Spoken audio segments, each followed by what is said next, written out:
पौराणिक कथा के अनुसार माता शबरी माता का असली नाम श्रवणा था। ये भील समुदाय के शबर जाति से संबंध रखती थीं। इसी कारण कालांतर में उनका नाम शबरी हुआ। शबरी के पिता भीलों के मुखिया थे। उन्होंने शबरी का विवाह भील कुमार से तय कर दिया। शादी से पहले कई भेड़बकरियों को बलि के लिए लाया गया, जिन्हें देखकर शबरी का मन विचलित हो उठा, क्योंकि उन्हें बेजुबान जानवरों से बेहद लगाव था।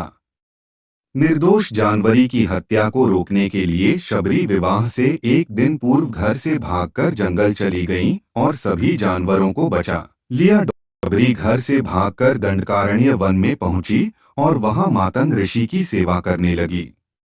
भील जाति की होने के कारण शबरी आश्रम में छिपकर सेवा करती थी।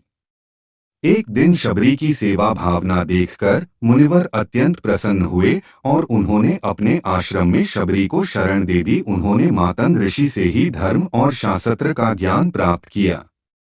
मातंग ऋषि ने ही शबरी को श्री राम की भक्ति करने को कहा। एक दिन जब ऋषि मातंग को लगा कि उनका अंत समय निकट है, माता शबरी को रामायण के पात्रों में विशेष स्थान दिया गया है।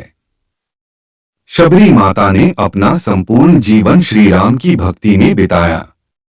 रामायण के अनुसार सीता की खोज करते हुए भगवान राम की शबरी से भेंट हुई थी।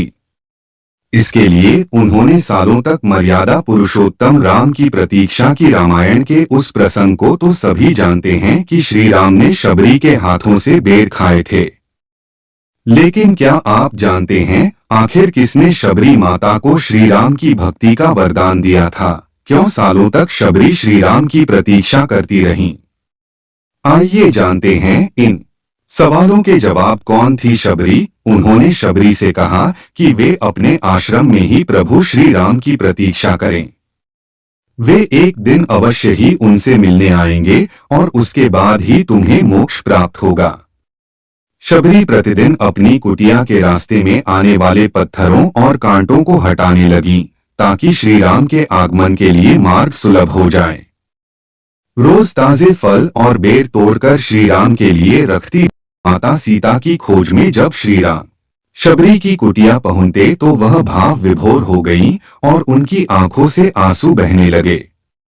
कहते हैं कि शबरी ने श्री राम को स्वयं चखकर सिर्फ मीठे बेर खिलाए, जिसे भगवान राम ने भी भक्ति के वश होकर प्रेम से खाए।